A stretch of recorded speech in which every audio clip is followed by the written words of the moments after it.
Hello students, today we will discuss the scene 9 to 13 summary. Aziz and Azam waits for goods which were supposed to arrive soon. They discuss various methods of making a living by cheating people and Aziz is exposed to be mischievously intelligent. Aziz orders Ghiyasuddin Abbasid, the person claiming to be the descendant of the Khalifa, to be kidnapped. A man arrives with the goods. Abbasid and hands him over to Aziz.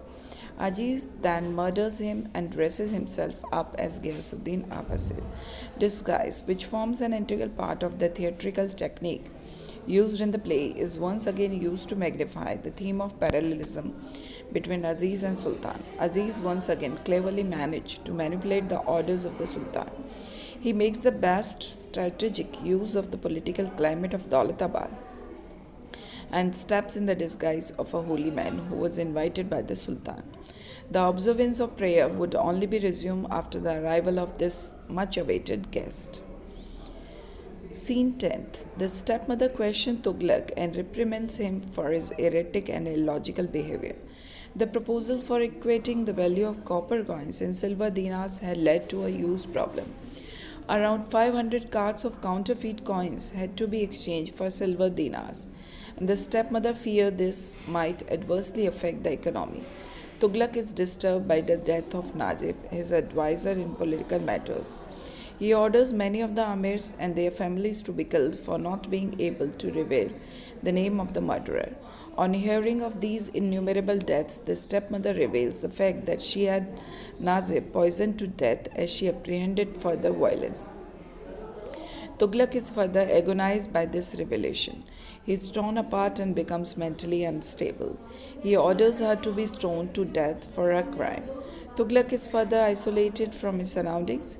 He goes to the extent of even murdering his stepmother, one of the very few people close to him. He appears to be helpless. God in heaven, please help me. Please don't let go of my hand.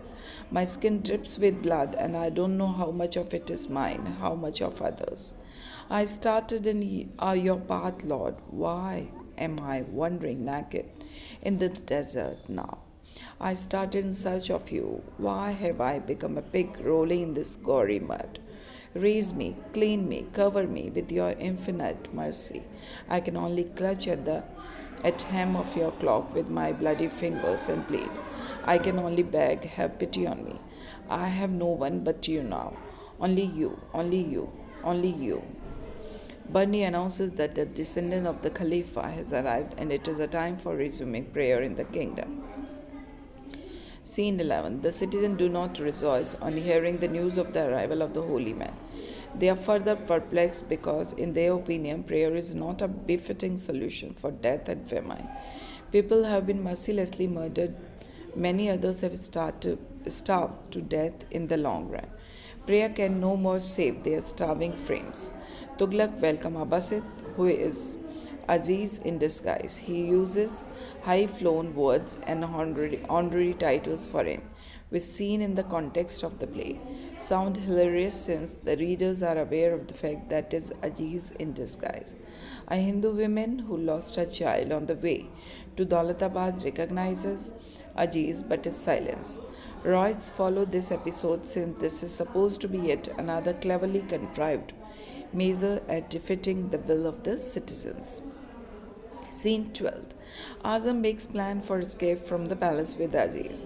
Aziz resists these attempts because he believes he is comfortably placed in the Sultan's custody. Moreover, Azam's sudden disappearance may give rise to questions. Azam voices his fear of being recognized, whereas Aziz is content with his circumstances. Azam realizes the seriousness of the situation and pleads with Aziz to escape, but Aziz is confident enough not to even conceive of anything like this. The unexpected assassination of Ajam brings Aziz to Sultan. His identity is questioned and Aziz seems to be caught. Aziz cleverly absolves himself for all crime by eloquently arguing that he has been the true disciple of the Sultan since he has unflinchingly observed each and every order of his.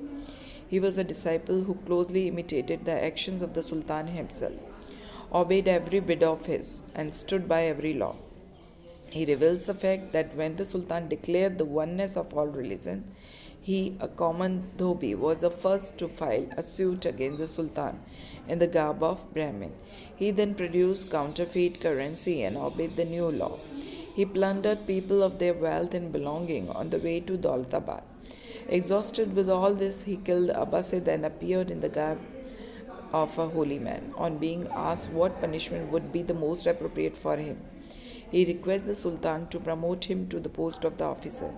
The Sultan, amazed at this genius and his deeds, appoints him the official of the Deccan. Even Banni, the only surviving kingpin of Tughlaq, leaves him. Tughlaq isolation is complete and is different being altogether. As Tughlaq tries to get the forbidden slave, the call for the prayer is heard and he falls asleep. After the prayer, Tughlaq gets up confused from his deep sleep.